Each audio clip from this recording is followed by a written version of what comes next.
Maina Njenga, a name that evokes both fear and intrigue, is a polarizing figure in Kenya's history. I'm a principal in the Azimio fraternity. Yeah, I'm a bishop. You have a spirit of Dedan Kimathi. Maina Njenga wanted the unity of Mount Kenya people, the unity of the whole country, so that people can unite and talk with one voice.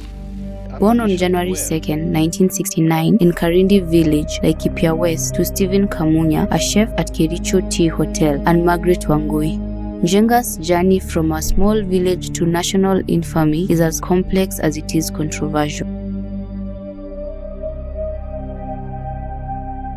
Once at the helm of the infamous Mungiki sect, Njenga's life is a tale of power and controversy.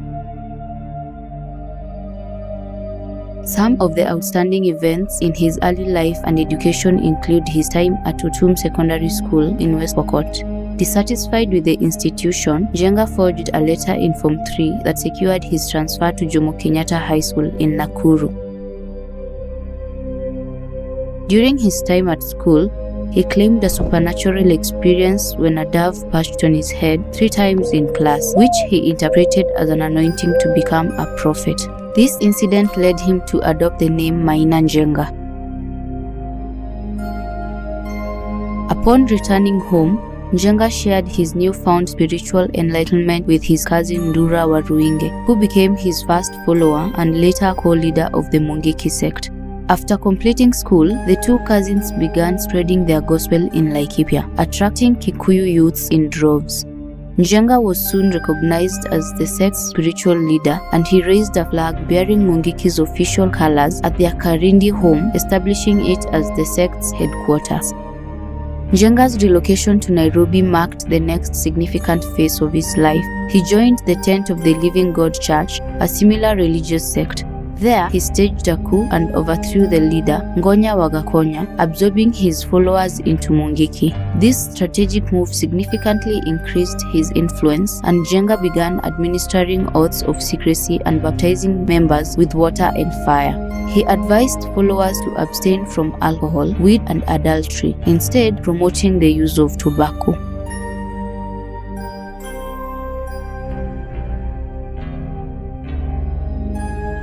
His ultimate goal was to transform his followers' lives by involving them in politics as machinery for hire. The sect began holding rallies and campaigns for Kikuyu politicians in exchange for money. His effectiveness in these activities earned him gifts, including a car from the then president and the opportunity to mediate issues in the growing matatu industry.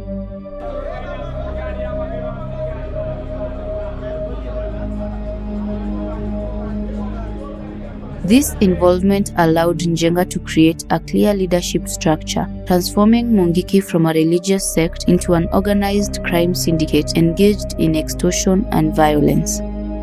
Under Njenga's leadership, Mungiki began extorting matatu operators in Nairobi, charging them protection fees. Those who refused faced severe consequences, including death threats. The group's activities extended to rural areas, and its methods of enforcement were brutal, including beheadings.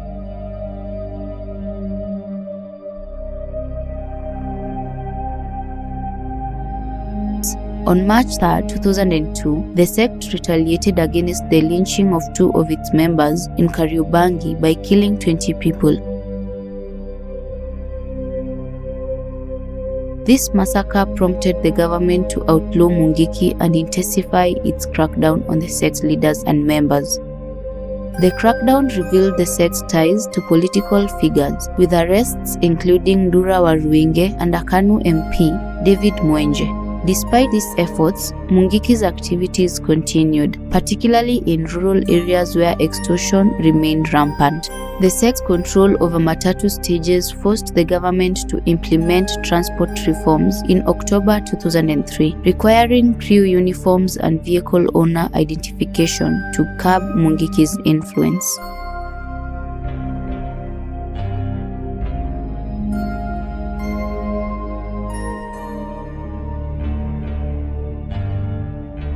After his release in June 2004, Njenga laid low, allowing the sect to entrench itself in rural areas. He used funds sent by members to build a luxurious home in Kitengela, which served as the sect's new headquarters. This home was raided by police in 2005, uncovering paraphernalia used in oathing ceremonies. Njenga evaded capture and later sued the Attorney General and Police Commissioner for infringing on his rights. Maina Njenga's arrest in 2006 followed a raid on a posh house in Ngong, where he was found in possession of an unlicensed gun. Denied bail, he continued to direct the sect from Kamiti Maximum Security Prison. Njenga claimed to have embraced Christianity during his incarceration, distancing himself from Mungiki's violent activities. However, the sect continued its brutal operations, including forced recruitments and beheadings of those who resisted. Recently, Maina Njenga has found himself embroiled in a public feud with Kenya's former Deputy President Rigathi Gachagua. An article by Nation Africa suggested that some view Njenga as a dog of war unleashed to destabilize Gachagua politically. The former deputy president, however, has gone on record calling for Njenga to be taken to the International Criminal Court, accusing him of committing crimes against humanity during his leadership of the Mungiki sect. These allegations have reignited debates about Njenga's controversial past and the role he played in the sect's violent activities. Supporters of Njenga argue that he has reformed and should not be judged solely on his past, while his critics insist that he must be held accountable for the atrocities committed under his leadership. Thank you for watching part 1 of the Maina Njenga story. Let me know in the comments what your thoughts are. In part 2, we will delve into the role played by the gang to spread horror across central Kenya, leading to a government crackdown during the post-election violence. We will also explore the tragic events surrounding the torture and murder of his wife. Remember to like this video and subscribe in order to get a notification when the next video goes up. Thank you for watching and see you on the next video.